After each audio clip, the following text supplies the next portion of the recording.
হয় নমস্কাৰ ল'ব আমাৰ ইয়াত এই শ্ৰী 108 অৱধূত লক্কৰ বাবা তেওঁ ইয়াত মানে সৰ্বশান্তিৰ কাৰণে যজ্ঞ পাতিছে।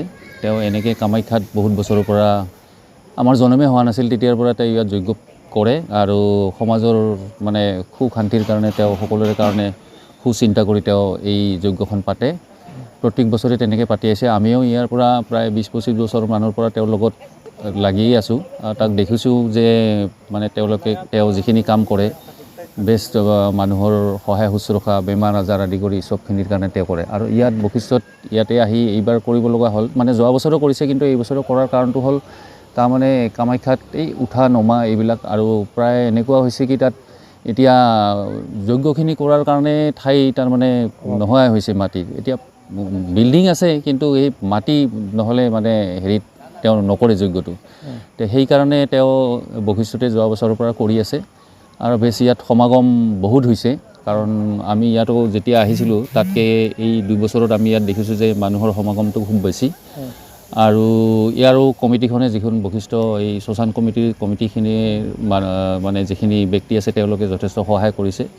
চাফ চিকুণ কৰাৰ পৰা ইয়াত আমাক যিখিনি সহায় কৰিব লাগে তেওঁলোকে কৰিছে। আৰু আমিও ইয়াত যিখিনি পাৰোঁ তাৰমানে কি ৰাইজৰ খোৱা বোৱাৰ পৰা আদি কৰি যিখিনি পাৰোঁ সেইখিনি কৰি দিছোঁ। আৰু তেওঁ ইয়াত যিখিনি যজ্ঞ কৰে সেইখিনি তাৰমানে আমি যিখিনি জানো তাৰমানে তেওঁৰ পৰা যিখিনি শুনিছোঁ যে চৌষষ্ঠি যোগিনীৰ মানে তেওঁ পূজা কৰে। আৰু ইয়াত তেওঁৰ যিবিলাক আমি বিধান দেখিছোঁ, আমি সৰুৰ পৰা এনেকুৱা বিধান ক'তো দেখা নাছিলোঁ।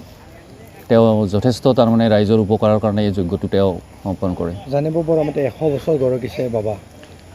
আমি তেওঁৰ যিখিনি জানো তাৰমানে তেওঁৰ লক্কৰ বাবা অৱধূত বুলি নামটো আমি এতিয়া 87 বছৰৰ বুলি জানো। কিন্তু তাৰ আগতো তেওঁৰ মানে কিবা দুবাৰ তেওঁ সমাধি লৈছিলে।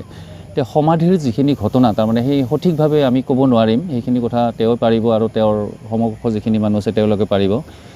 এতিয়ালৈকে তেওঁৰ আমি জনাত তাৰমানে কি 119 বছৰ হ'ব লাগে তেওঁৰ বাকী আগৰ সময়খিনি ধৰি পেলাই।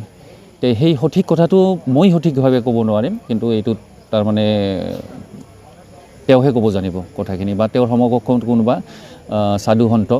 তেওঁতে এতিয়া ঋষি টাইটেল লয়তো, ঋষি তেওঁ। তো গতিকে তেওঁৰ সমকক্ষ যিবিলাক আছে তেওঁলোকে কথাখিনি জানিব আৰু কামাখ্যাবাসীয়ে জানিব। তেওঁলোকে আমিতো পাইছোঁ সেই বেছি বছৰ হোৱা নাই, তেওঁলোকেতো আগৰ পৰাই পাইছে আৰু তেওঁলোকক পাণ্ডাসকলে জানে তেওঁক। বাবা ক'ৰ পৰা আহিছে আৰু ইয়াতে কিমান দিনমান থাকিব?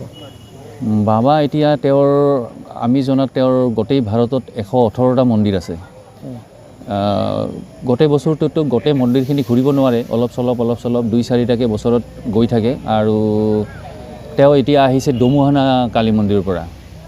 আৰু তেওঁৰ বৰ্তমান দুধনৈও এটা এড্ৰেছ হৈছে, দুধনৈতো তেওঁ হেৰি কৰিছে, তাতো তেওঁ থাকে।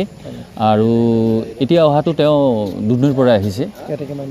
ইয়াত থাকিব তেওঁ 27 তাৰিখলৈকে থাকিব, তাৰপিছত কামাখ্যালৈকে যাব। তেওঁৰ কামাখ্যাতো যিখিনি কৰণীয় আছে তেওঁৰ ব্যক্তিগত সেইখিনি কৰি পেলাই তাৰপিছত ইয়াৰ পৰা যাবগৈ।